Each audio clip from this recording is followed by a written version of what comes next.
If you have a gravel or a stone driveway like mine, you understand how quickly the weeds and the grass can really just take over, reducing your parking area, making your whole area just look kind of disheveled.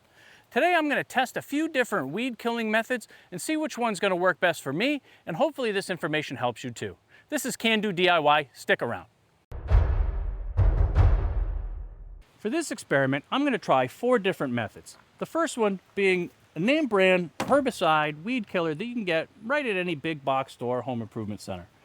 The second one is another off-the-shelf weed killer, but this one's advertised as being safe around pets and bees. The third one is the most common homemade remedy that you can find on the internet: vinegar, salt, and dish soap. And for the fourth method, this one's a little bit out of the box, pun intended, but I'm going to use straight cardboard and lay it down in the driveway for about a week and see how that does to kill the weeds. To try to make it as even as possible for this test, I've laid out 4 separate boxes, 2 foot by 2 foot, with white string. I tried to pick an area in the driveway where it's relatively the same density and types of grass and weed mixture. We're going to apply a different weed killer to each of these boxes, check back on it in 24 hours, 48 hours, and a week later, and see which one's doing the best. For the first box, I'm going to be using the pretty aggressive chemical herbicide. Make sure you read all the safety precautions on this stuff. It is nasty. It is hazardous to humans, pets, aquatic life, everything.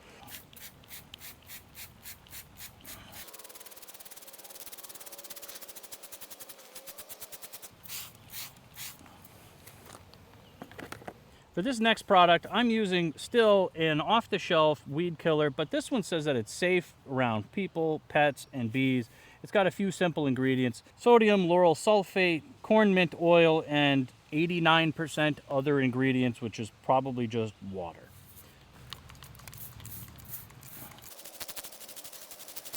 I have to say already, this smells much better than the other stuff does. The homemade weed killer is just 3 simple ingredients: 1 gallon of distilled white vinegar, 1 cup of table salt, not Epsom salts, and 1 teaspoon of Dawn dish soap. I've put them all here in a pump sprayer so that I can easily mix them up and apply them to the weeds in the driveway.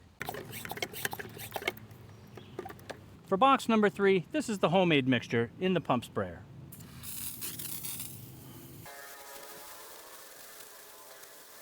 And for the 4th box, a box. I'm just going to lay this cardboard down right here on top, do nothing to treat it. Paver stone on top so it doesn't blow away. And in theory, the cardboard is just going to smother the plants, deprive it of sunlight and air, and they should die at some point.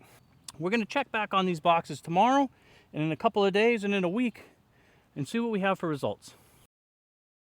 The next day, you can see that the weeds that have been sprayed are already starting to turn brown and crispy. So here we are a week later after applying 3 different kinds of weed killer, plus the cardboard, to these 4 different squares in the driveway. I have to say, after a week, the results are not exactly surprising.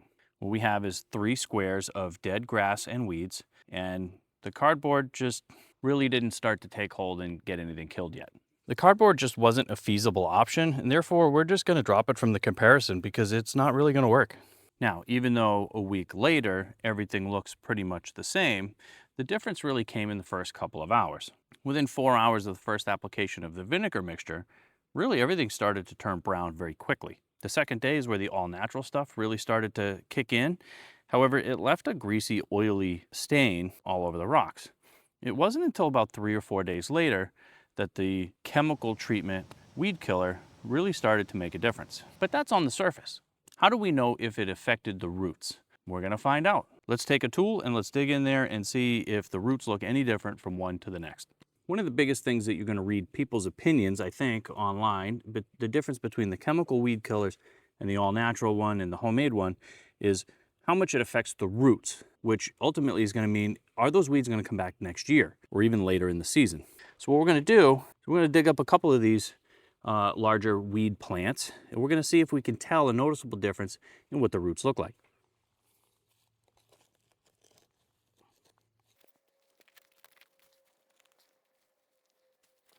So I'm not sure exactly what I thought I was going to find here with this experiment, but I don't think I found it. I'm not a weed roots expert by any means. However, based on different comments that I've seen on online forums and things like that, where people have discussed the homemade vinegar solution, one of the things that always pops up as a negative against it is it doesn't attack the roots just like the chemicals do.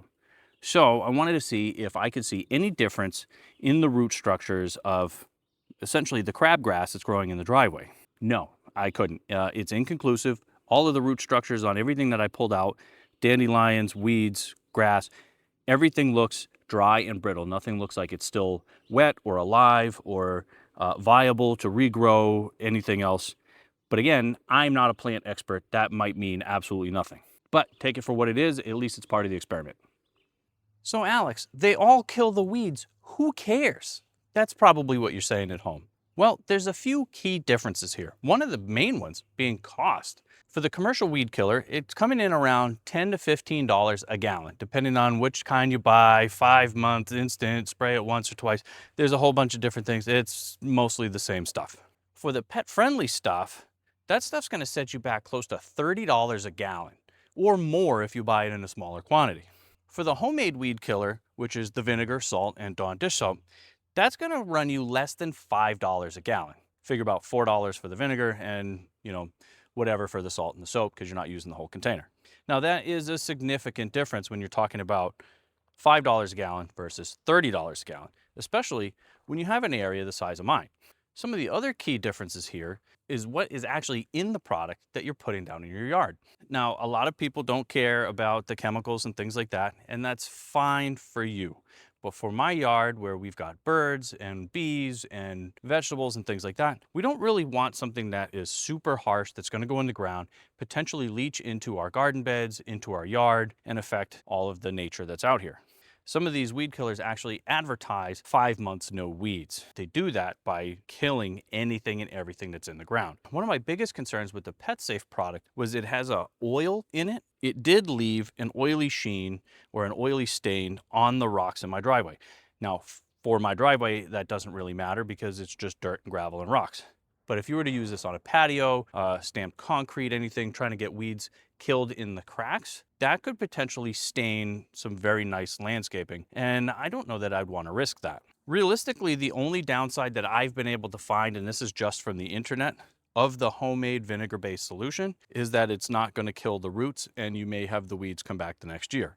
Realistically, I think unless you're completely poisoning your landscape, you're going to have weeds and constant maintenance and things like that anyway. So now that we've concluded the experiment, what's the next step?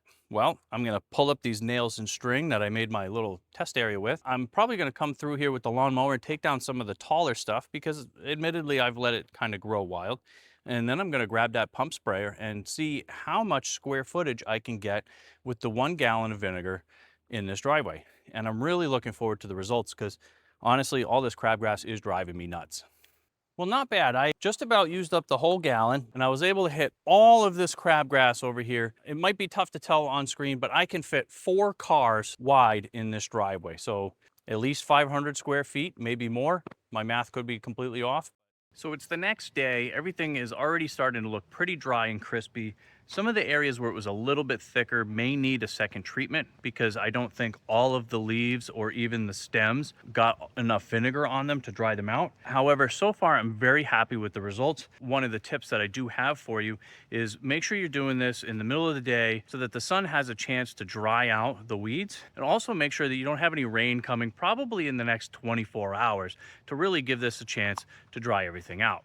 All right, guys, I think that about does it for us today. Thanks for tuning in. If you found this video helpful or informative, make sure you hit the like and subscribe button. It really helps out my channel. Leave a comment below. Let me know which one of these products you thought was going to win or which one you prefer to use in your own yard. I'm Alex, and this is Can Do DIY.